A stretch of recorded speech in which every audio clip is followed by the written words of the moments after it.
armed forces avenged their shame at being caught unawares. With the end of World War II, the Soviet Union emerged as America's most threatening adversary.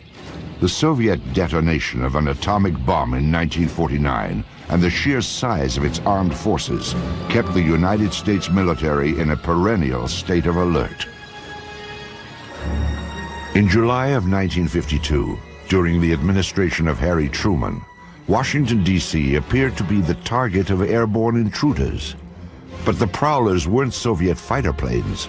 They seemed to be UFOs.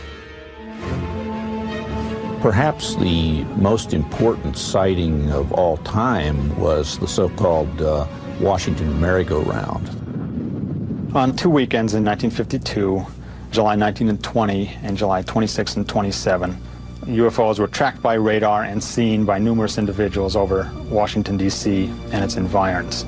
People at Andrews Air Force Base and at Washington National Airport went outside and could actually see objects in the sky that matched positions of blips on the radar scopes. And the net result of it was, for a couple days there, UFOs seemed to have had their way over the skies of Washington. On the third day of the sightings, as operators tracked the mysterious signals, curiosity suddenly turned to panic. The objects were heading toward the prohibited airspace over the Capitol and the White House itself. The Pentagon ordered jets from an airbase in Delaware to intercept the intruders. Al Chop was the Air Force's civilian spokesman on UFO issues. He was called to the radar room at Washington National as the dramatic incident unfolded. We were observing about 4 or 5 known flights and about 12 to 14 UFOs. And we saw the flight coming in from Delaware. We could see them on the radar scope, and the moment they came on the scope, all the UFOs disappeared. The fighter planes patrolled the empty skies for some 20 minutes, but there was nothing to intercept. However, when the jets returned to base, the UFOs promptly reappeared on radar. And then when they came back, after the interceptors left, the fact that they immediately came back on the scope, I was very apprehensive. Again, jets were sent aloft. One pilot reported seeing the UFOs, which he described as blue and white lights. Then he reported that they were closing in.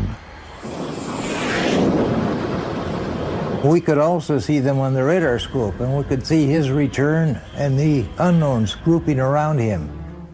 And he said, "They're all around me." And then he said later on, "What shall I do?" Well, what could we tell him?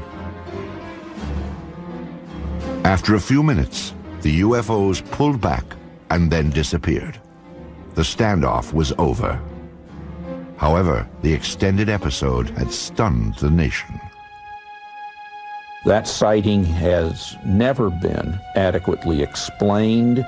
Because it happened in Washington, D.C., it alerted everybody right on up to the President of the United States and caused a national press conference by the Chief of Intelligence of the Air Force to try to calm everybody down.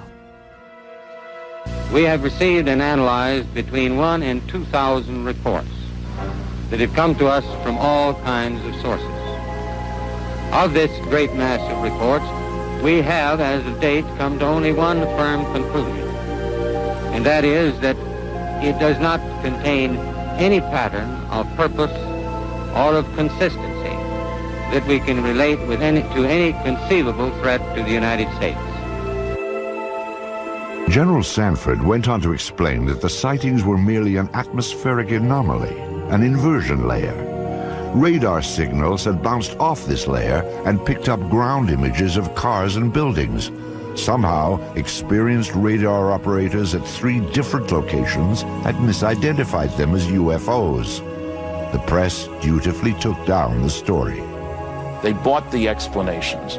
It was still standard practice, and it was for many years, to accept whatever the government said about flying saucers, no matter how foolish it was when you looked at it carefully. The people at Washington National Airport and at Andrews were expert radar people and personnel. They'd been there for many, many years and could easily differentiate between ground clutter and true metallic objects. I mean, if they couldn't, they shouldn't have been radar operators. The senior radar air traffic controller at Washington National Airport, Harry Barnes, wrote his own account of the so-called Washington merry-go-round. He describes the objects as making right-angle turns, as hovering, as reversing their course and moving back upon their path. One radar tracked the objects as moving at approximately 7,000 miles per hour. He had never seen objects maneuver like this in his years of being over a radar scope. He didn't know what they were. There were a few others who did not believe the objects were simply a product of unusual weather conditions.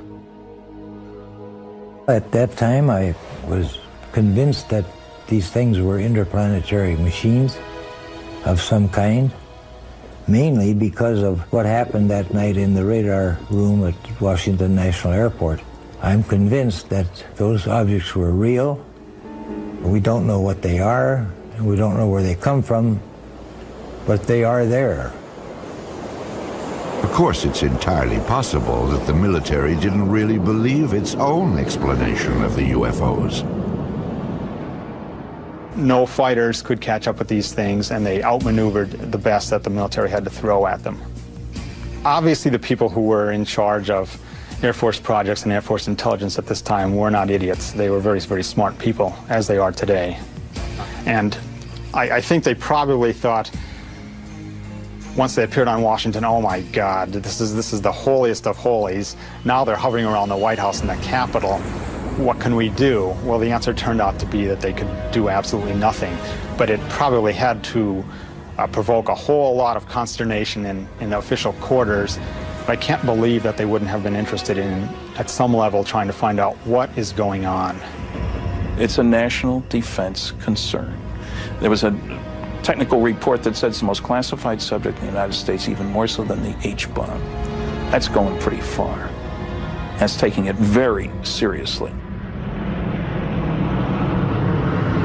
In the decades after the Washington National incident, aerial sightings were reported more frequently and all across the country. Some episodes were even recorded on tape.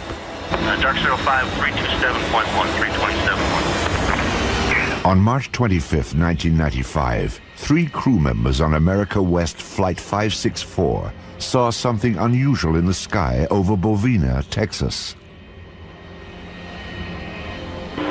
Cactus 564, go ahead. Yeah, off to our 3 o'clock. Get some strokes out there. Can you tell us what it is? Right now, I don't know what it is right now. It was 10:25 p.m. and the plane was cruising at 39,000 feet. The crew kept their eyes on a large object with flashing lights, visible below them. When they turned west, the object turned too. Here is the actual conversation between the flight's first officer and air traffic control. 564, could you say that object at all on your radar? Cactus 564, no I don't. Talking to the 3 or 4 guys around here, no one knows what that is. We've never heard about that. But nobody's painting it at all? Okay, Cactus 564, say again? There's nothing on the radars on the other centers at all on that particular area, that object that's up in the air? It's up in the air? Affirmative. No, no one knows anything about it.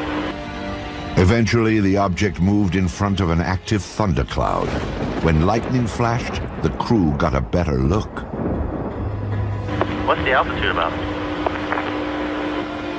I don't know, probably right around 30,000 or so, and it's with a drill that starts going counterclockwise, and the length is unbelievable. The airline crew was seeing something that ground radar was not picking up. Air traffic controllers alerted Cannon Air Force Base in eastern New Mexico to check if military aircraft, or perhaps weather balloons, were known to be in the area. Cannon 21. Cannon, go ahead. Hey, do you guys know if there was anything like a tethered balloon or anything released that should be above tie band? No, we haven't heard nothing about it. Okay. Guy at 39,000 says he sees something at 30,000 that the length is unbelievable and it has a strobe on it. Uh-huh. This is not good. What does that mean? I don't know. It's a UFO or something. It's that Roswell crap again. The desert just outside Roswell, New Mexico, was the site of a mysterious aircraft crash in July of 1947. Some 50 years later, the name Roswell had become synonymous with UFOs. And like Roswell, the experience of Flight 564's crew is still unexplained. Though crew members stick to their story, they prefer to remain anonymous. There's a lot of confusion, a lot of hesitancy about even reporting something like this, even in FAA, even in military. They're going to think we're crazy. I don't want to be grounded. I'm risking something here. And a lot of airline pilots feel that way too. Why should I report this? I don't want to be under a medical microscope here. I'm not losing my mind. Airlines don't like to employ people who see strange things. If you have a reputation in your company or your Air Force squadron as being the guy who saw the UFO from your F-18, I'm not sure I want to fly wing with him, you see. It's a subtle thing. Again, it goes back to denial. It's easier just to deny it and to say, all right, he's an oddball. Or she just saw something that just couldn't be seen, so she's probably not as reliable as she should be. The fear of ridicule or retribution has kept many UFO eyewitnesses silent. Still, some do step forward, at times with extraordinary revelations.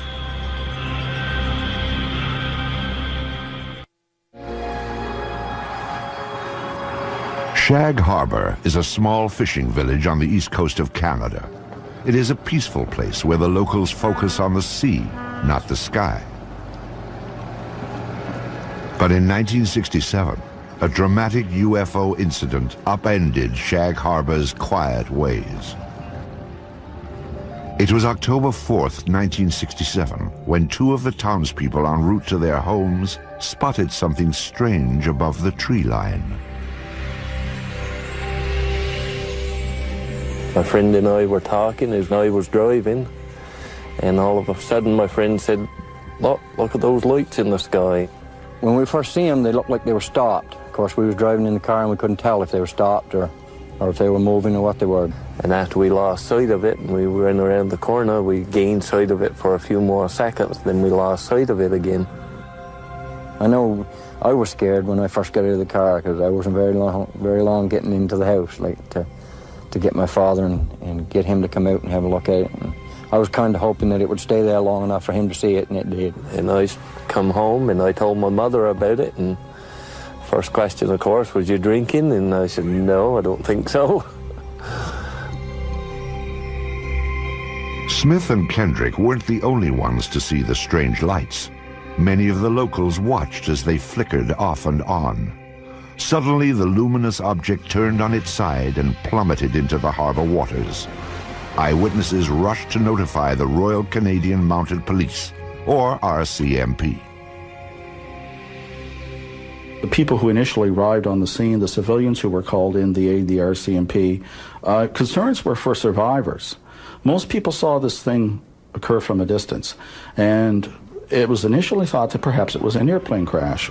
But what the eyewitnesses saw, or in this case what RCMP officers saw when they arrived on the scene, there were at least 3 officers on the shoreline that at least saw a pale yellow light moving on the water. They all felt that it was something quite unusual.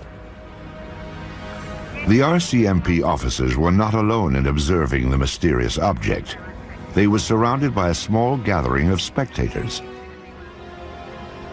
And we all seen it, the police seen it, and everybody was, I guess, startled by it, and none of the people that were there had ever seen anything like it before. I know I hadn't. The witnesses stood and stared, mesmerized by the strange light on the water. Then, just as suddenly as it had appeared, the light vanished. A Coast Guard cutter was summoned, but local fishermen, already on board their vessels, headed for the spot where the light had last been seen. They were looking for survivors, but the only clue that anything had happened that night was a thick layer of an unknown substance. There was a great bubbly foam, and it was yellow, nothing I had ever seen before. You couldn't smell no odor or anything, and we went about probably 3 lengths of the boat, and we ran out of it. And we turned the boat around, and came back into it, and we ran out of it again. The foam, like the lights, eventually disappeared. When it was obvious there was no further sign of distress, the search ended for the evening. By the following morning, the RCMP had already made contact with nearby military bases. They were hoping to find a reasonable explanation for what they'd seen. There was none. This left the small town of Shag Harbor to become big news. It's a headline story throughout the North American press and beyond.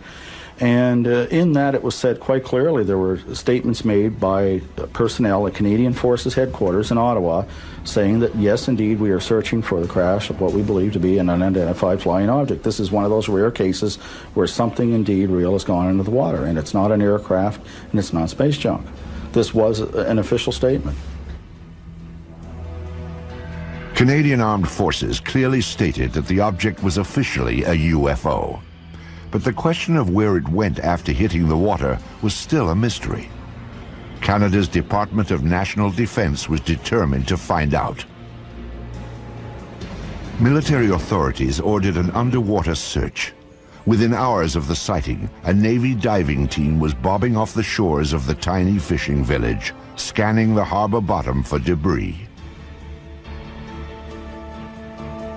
Meanwhile, Shag Harbor residents were stunned by what was happening in their small town.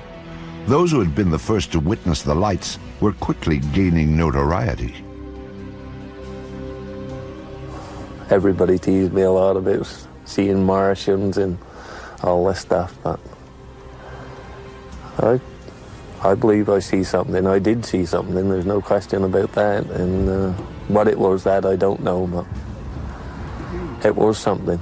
It was definitely something. The people of Shag Harbor had no expectations. Roswell, although it occurred in '47, did not become, a story and a case until almost into the '80s, at least until '78. And they weren't influenced by that. Shag Harbor stood alone. Nothing was found during the Navy's 3-day vigil. On the 8th of October, the search was canceled. Media interest began to wane, and life in Shag Harbor settled back to normal. But researchers now claim there is more to this incident than originally revealed. 26 years later, the case was re-examined and unofficial information began to emerge. The men from the original Navy diving team were the first to talk, and what a story they had to tell. These men are claiming that there was a second operation, and their story has been corroborated by other Armed Forces personnel, that this UFO did not stay in the Shag Harbor area, but got away under the water and went up the coast and came to rest near Government Point. Now, at Government Point, you have a secret base. In those days, it was an American base on Canadian soil. To have an unidentified craft of any type sitting very near this facility and on some of their detection equipment would be a matter of extreme concern. The Shelbourne military base at Government Point is now closed.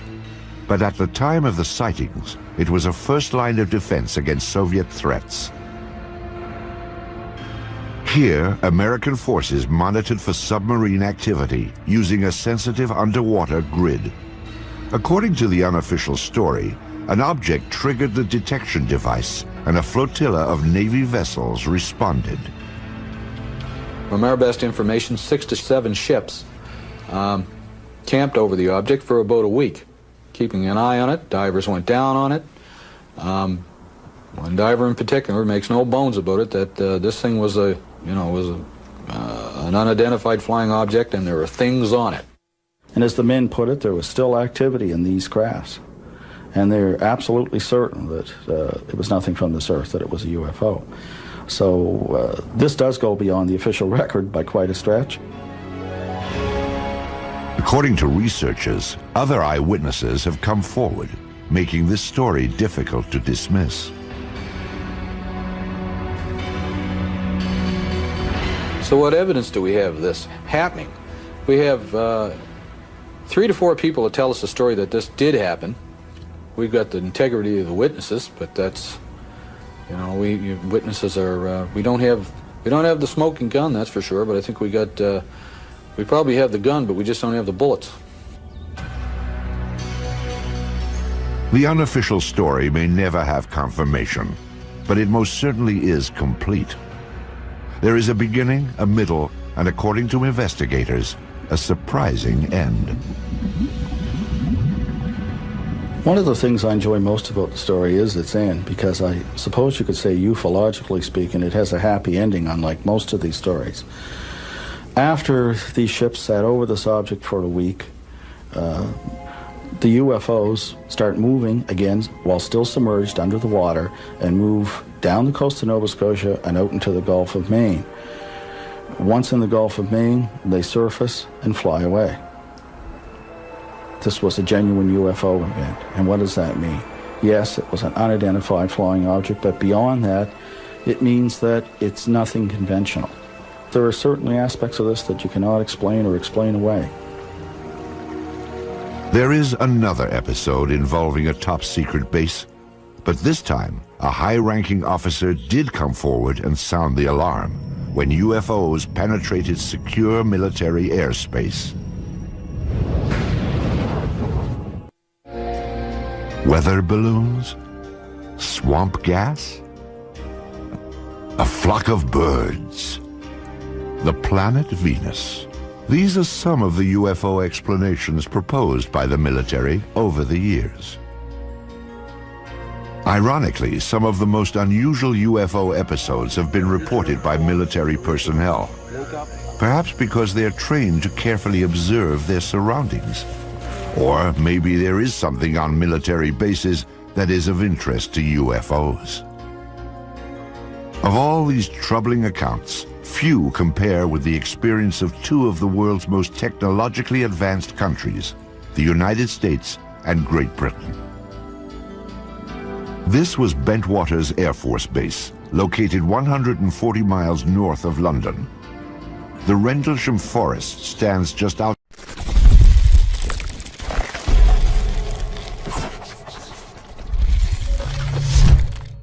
the base. Bentwaters is now abandoned, but before the Soviet Union broke apart, it was a hub of top-secret activity. This was a joint base, shared by both the United States Air Force and England's Royal Air Force.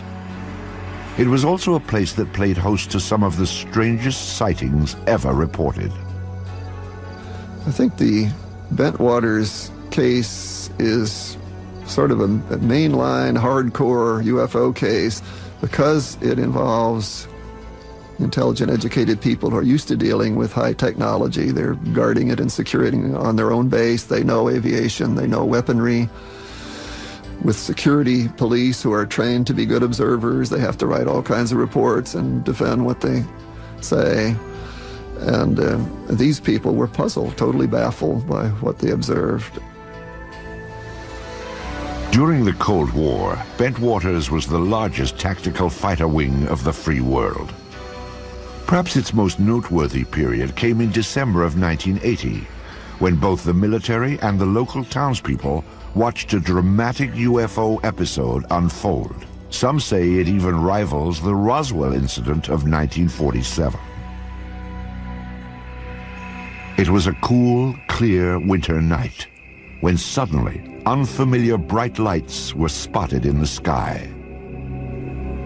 They sort of went up and down and moved sideways. They went this way and that and moved about. And this was fascinated. So I opened the front door and walked out into my front yard and to get a better view. And because my house was right at the end of the runway.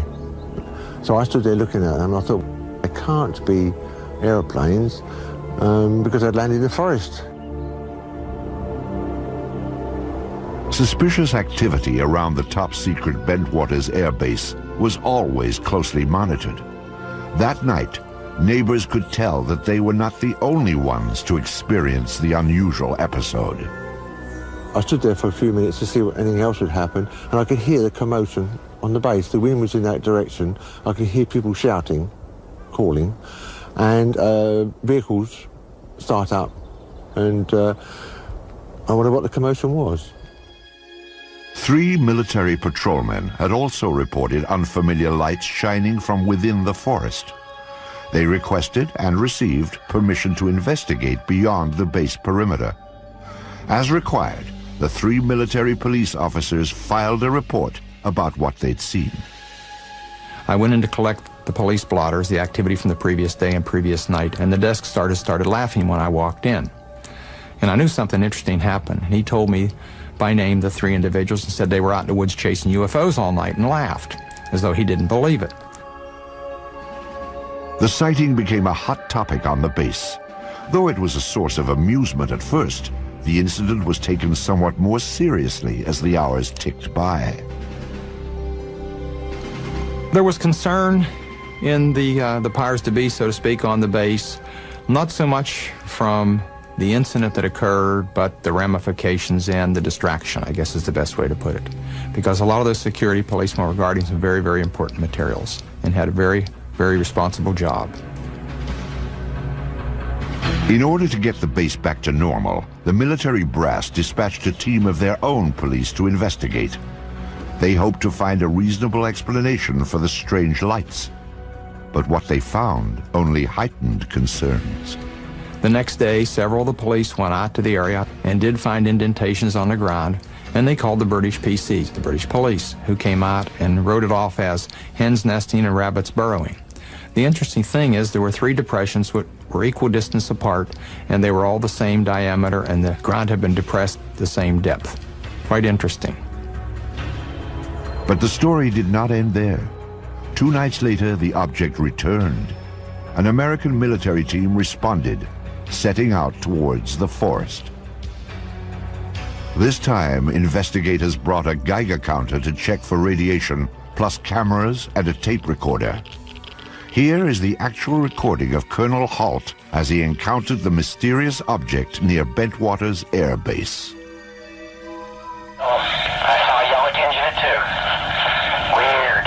It appears to be maybe moving a little bit this way. Yes, it's better than it has been. So, it's coming this way. It is definitely coming this way. The 2 pieces of it are shooting off. There is no doubt about it. This is weird. To the left. Suddenly the object, the red object, started dripping like molten metal, just like coming out of a crucible. It dripped for, I would say, several minutes and suddenly exploded. There was no sound, just a poof, and broke into multiple white objects, and they all disappeared. We were very puzzled at that time. We really didn't know what to think. In the forest, the military squad detected some unusually high radiation levels. However, they found no other evidence to explain the situation. Then, the team observed a stunning display of lights in the northern sky. The dazzling lights proved to be a mere prelude to the stunning object that appeared in the southern sky. Suddenly, the object to the south approached at very high speed, stopped, I would say, a quarter, half mile above us, I can't really tell for sure, and sent down some type of a beam that fell right at our feet. It wasn't like an ordinary light that fans out. This came down straight like a laser beam. Illuminated the ground, a small circle, 8, 10, 12 inches in diameter, probably for about, I'd say, 10 seconds. Well, I was very concerned then. Are we getting a signal? Are we getting a warning? Or was this some type of a weapon that hadn't gotten us yet? Just as suddenly as it appeared, it clicked, disappeared. 3 hours later, the UFOs were gone, but mass confusion had taken their place. We were sure nobody would believe this, and I say we were all thinking, wow, how are we going to cover this up? You know, what are we going to tell people? We can't tell the British. We can't go back and tell our bosses. They'll think we've all been out here in the woods drinking or something, which wasn't true, but there was great concern. At the risk of ruining his reputation, Colonel Halt reported the incident to a superior officer the next day. He then turned in his audio cassette from the night before. After a staff meeting, the officer asked Colonel Halt to discuss the matter with the British liaison. The liaison was out of town, so Halt wrote a memo. I wrote a memo which has become somewhat public, I guess, and kind of cleaned it up a little bit and abbreviated what happened. Later in the night, a red, sun-like light was seen through the trees. It moved about and pulsed. At one point, it appeared to throw off glowing particles, and then broke into 5 separate white objects, and they disappeared. I expected a phone call or somebody to drop around to see me real soon. Nothing happened, and nothing happened. You know, days turned into weeks, and I kept asking, well, you know, is there any interest? And finally, it just became a non-issue. Bentwater's commanders were content to let the matter drop, or so it seemed. But subsequent events would suggest that both the British and the American military regarded the incident at Bentwaters with the utmost gravity.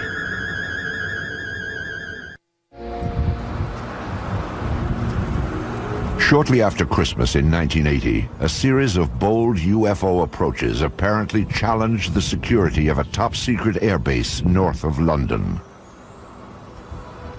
Lieutenant Colonel Charles Halt, Deputy Base Commander of the Joint American-British Outpost, was among the eyewitnesses.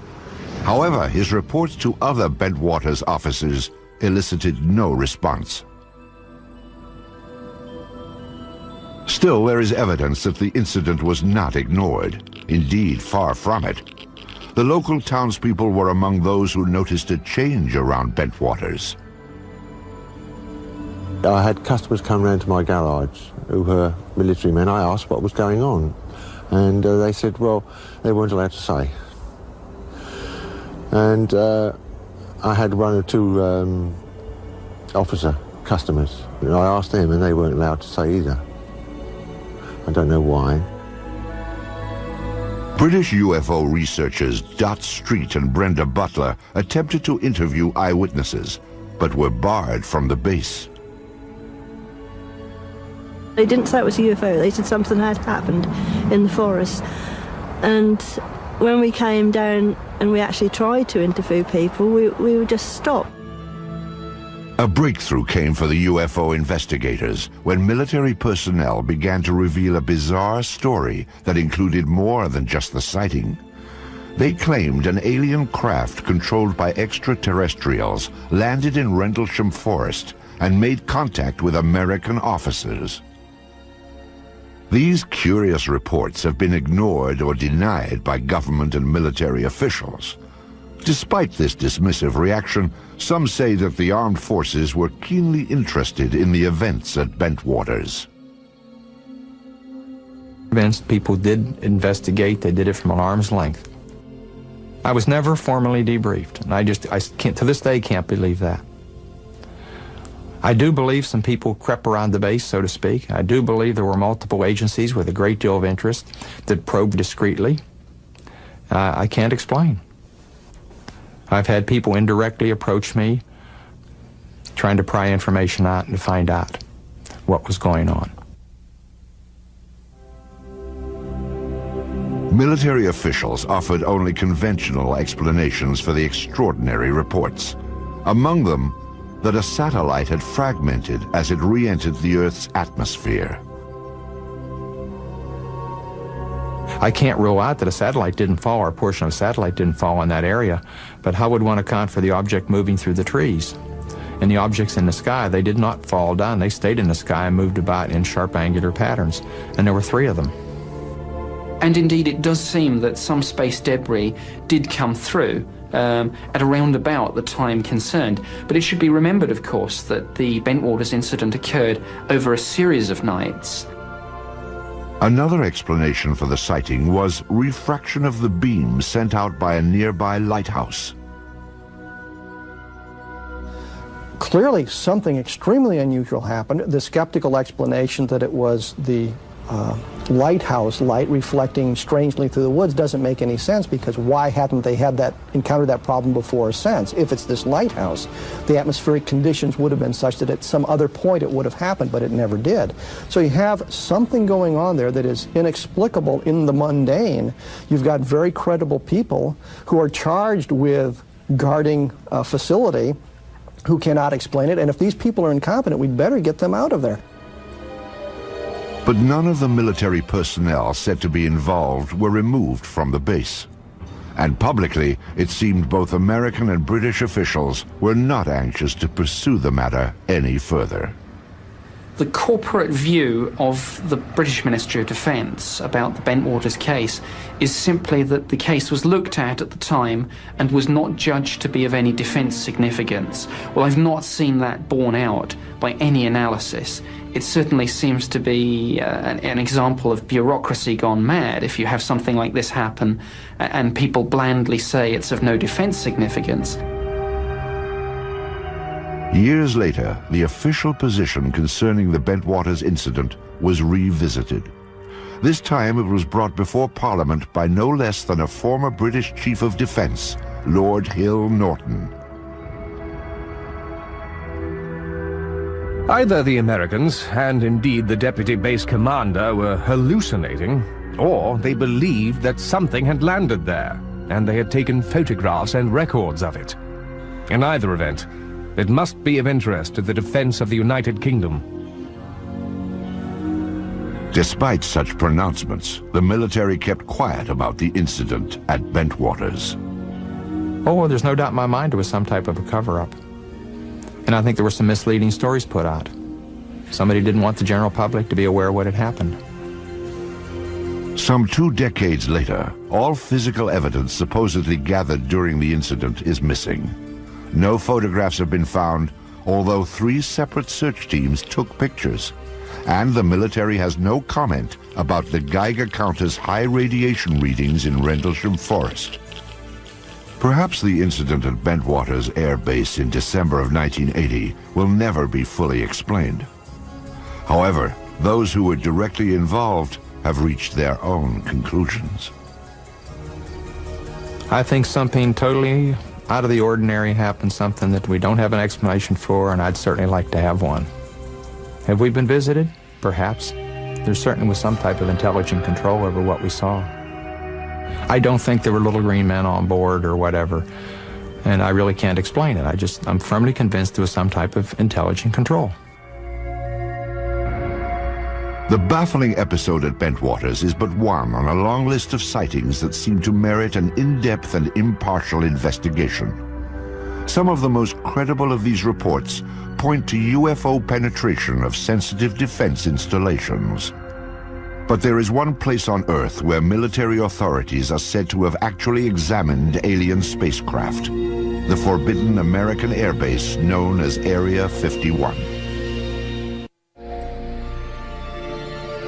The peculiar events at Roswell in July of 1947 seem to have established a pattern for government handling of the UFO issue in the United States. The more officials denied the existence of UFOs, the more it appeared they had something to hide.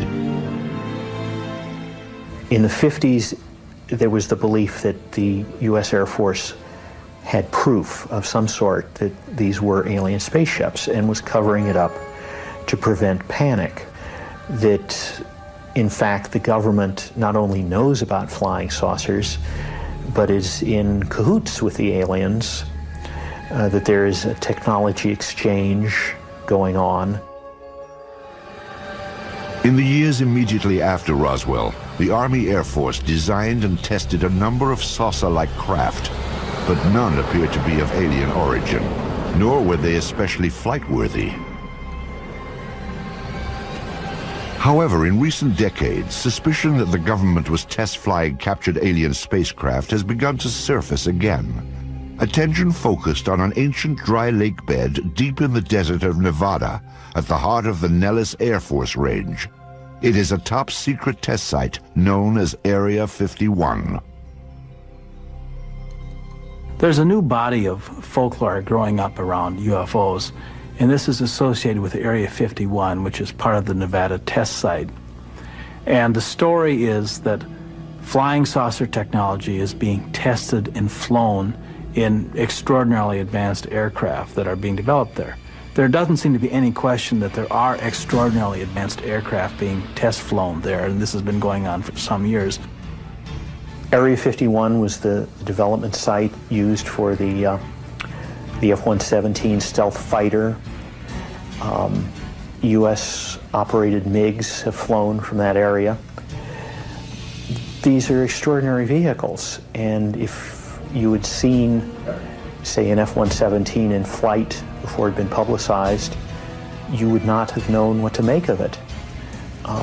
It would have been a UFO in a very real sense, an unidentified flying object.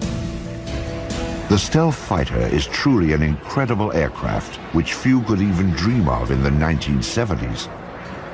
To observers near Area 51 at that time, it would have appeared surprisingly alien and worthy itself of a flying saucer report. What's really interesting is that as long ago as 1947, people were reporting the boomerang-shaped UFO, which now looks very much like what is being flown as part of the stealth technology. It is interesting that certain kinds of aircraft that undeniably exist look very much like what people reported as UFOs for many years. Some believe that the source of such technology is alien. If it is, then many trace the source back to Roswell in 1947 and the government's supposed cover-up of the spacecraft that crashed there. The sensational UFO stories associated with Area 51 have made this remote site a mecca for the curious. Visitors to this spot are monitored from the restricted airspace above and by ground vibration sensors that detect their unwelcome approach. The surrounding mountaintops hold still other devices that scan for any movement below. Once they are alerted, private security forces move in to discourage the curious from getting closer. For those who defy these measures, trying for a glimpse inside, there is one last chilling warning. Deadly force will be used if you come any closer. Persistent rumors about alien technology prompted the investigative arm of Congress to reopen the Roswell case in 1994. The General Accounting Office, or GA,